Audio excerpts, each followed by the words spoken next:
Hi, this is Sue from the Mountain Canary Company. Ed's going to share with you a mule tale on how we got started in mules. Go ahead, Ed. Hi folks, thank you for coming by.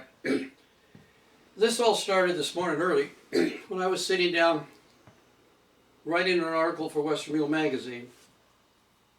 I realized that I hadn't really ever told you guys the adventure of how I and Sue got into mules. First thing was, I got into mules first. But Sue had been in, Sue and I lived two different worlds altogether for a long, long time. And until we got smart and decided to live the same world, which is wonderful. But I got started with mules before Sue did. How I did, it was kind of interesting. I was involved with a bunch of guys who were doing buckskinning, you know, reenacting how fur trappers lived in the 1840s. Made our own clothes, did our own thing like that. It was really interesting. The research was more important and more interesting than anything. Burned up a lot of black powder, sulfur, saltpeter, and charcoal was the name of the game for me. Well, as one night sitting around a campfire with the raining on us, cuddled up in our wool capotes, sounds kind of interesting, but it was good, because what was stopping the discomfort was we were passing around this jug of some homemade stuff that was horrible. But it was also kind of a truth serum and kind of a lubricating my imagination.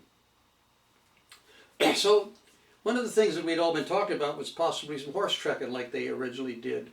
The fur trappers spent a lot of time on horseback, coming across the plains and through the Rockies and so forth. And we knew several fellows who were trying to do it, setting up, so we thought, well, why don't we do this too? So it sounded like a good idea to me, and I knew I was going to be right in the middle of it, right in the thick of it. So I decided I better sit back and do some thinking about this. And first thing I knew, started checking out, was I'm going to need some pre-1840 or so tack. Well, that was one thing. It was reachable. The second thing was, well, wait a minute, Ed, you don't know how to take care of a horse or a mule. Good gracious! Now that got me. That was a toe stubber.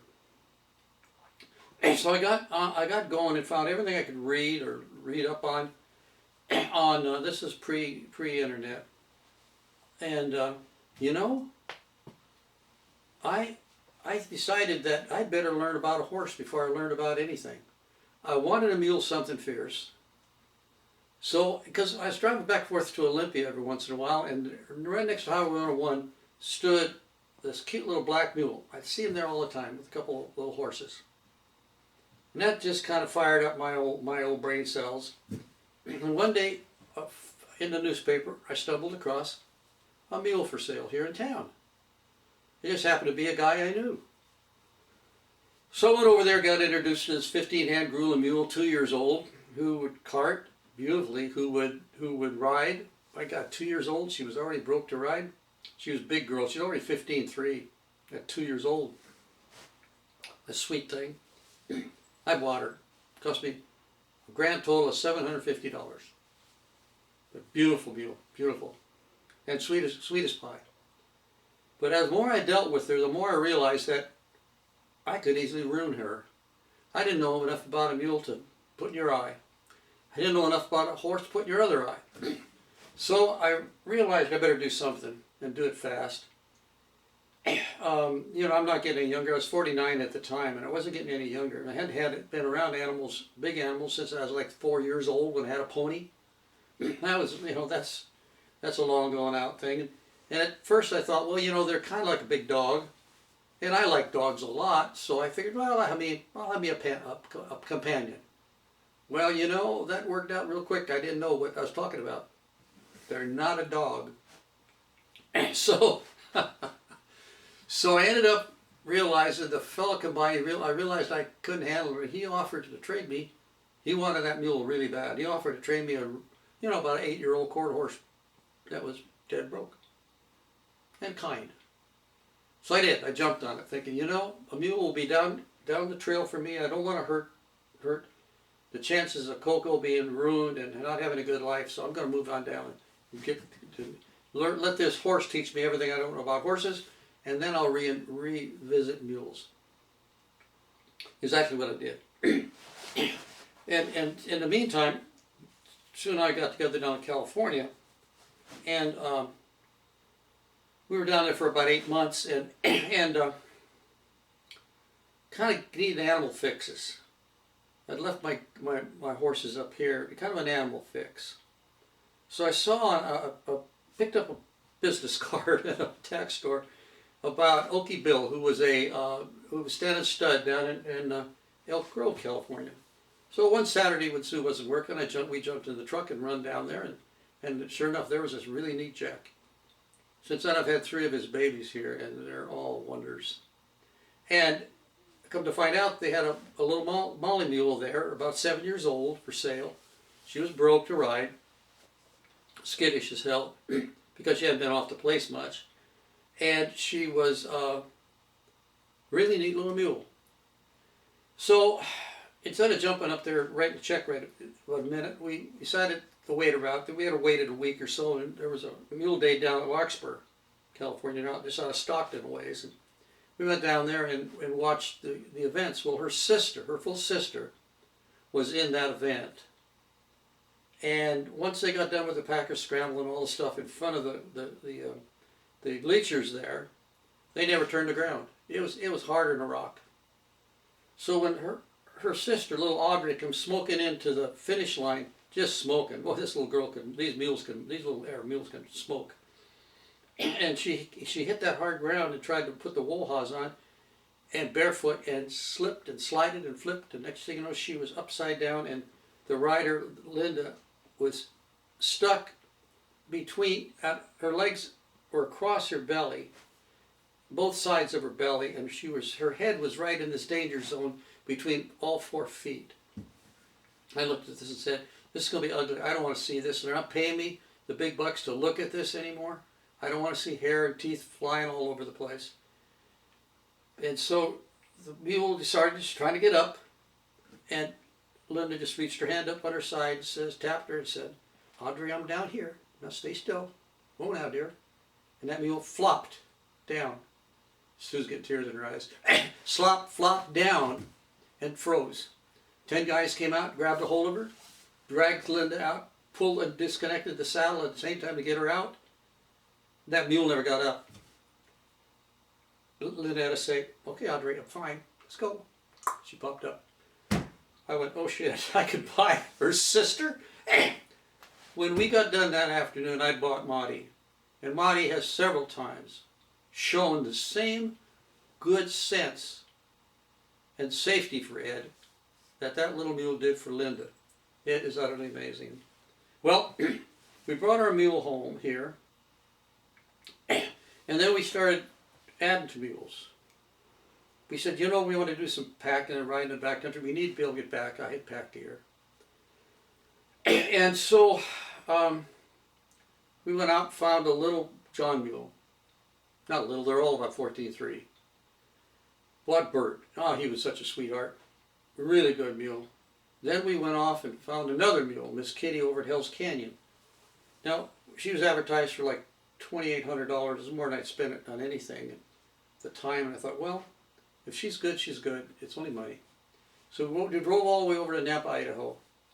And the gal, when we got there, she's a strange lady. She tossed Sue a halter and lead rope and said, go catch her if you can. What had happened was she had taught this mule so much, and she'd worked her so hard in training, that Miss Kitty didn't believe people loved her anymore.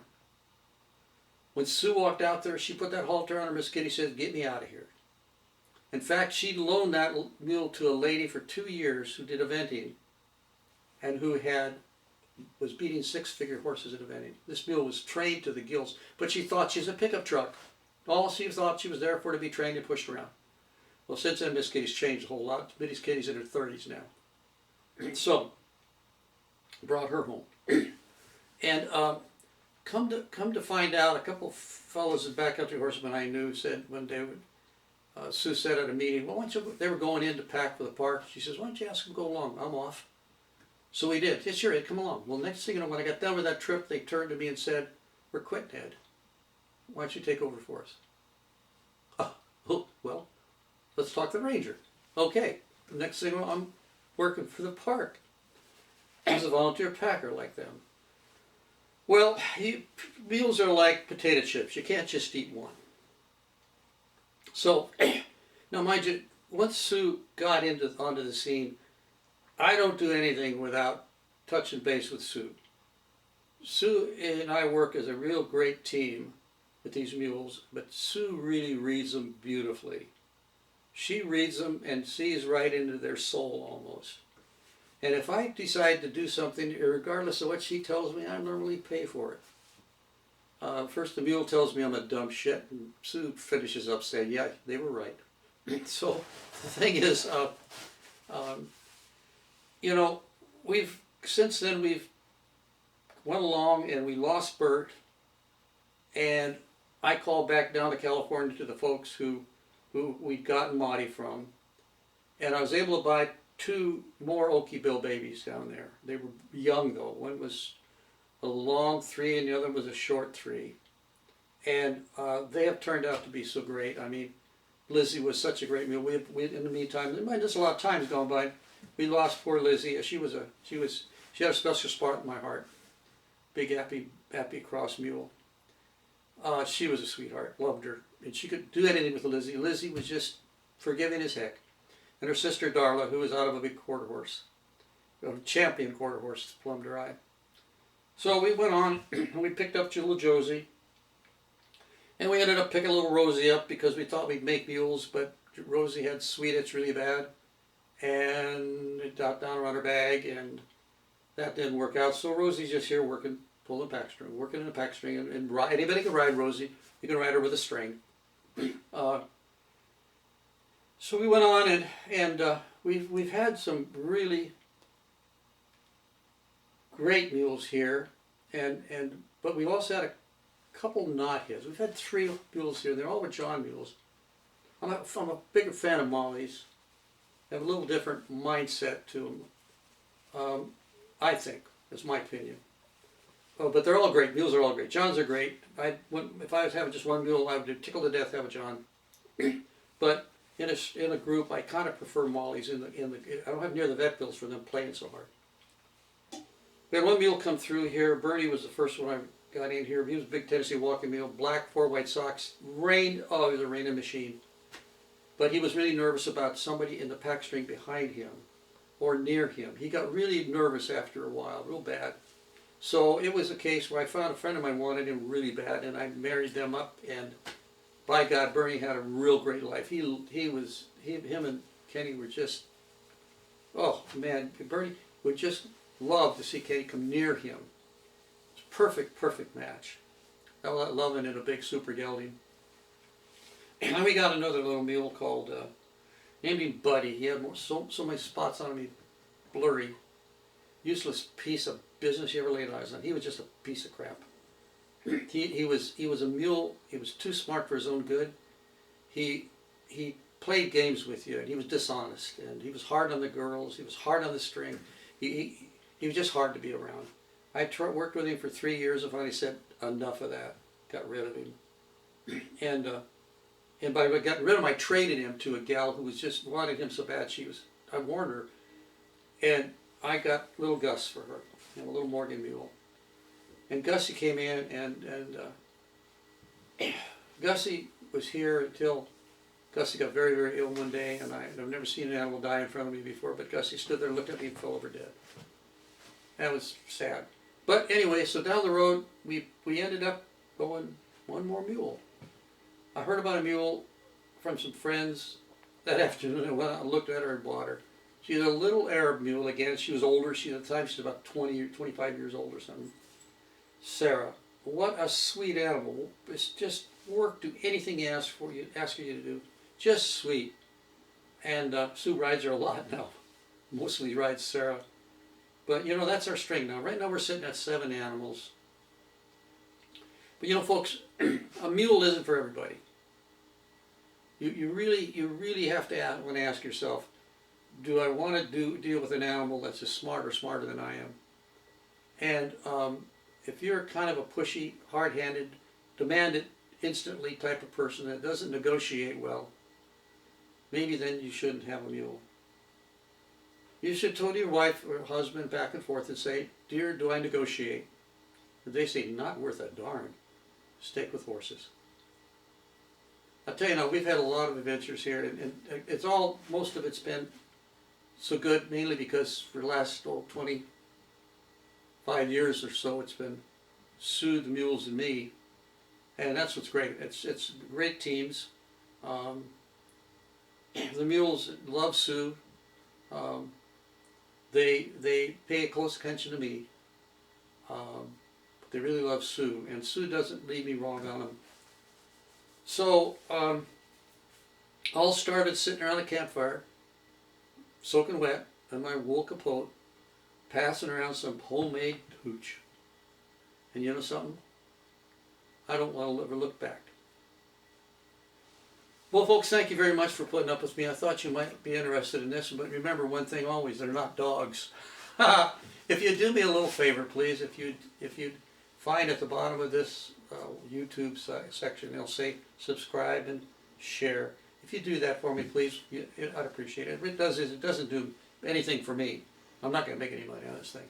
But the thing is, what it will do, it will open up the avenues for more people to see this, so we can get to them.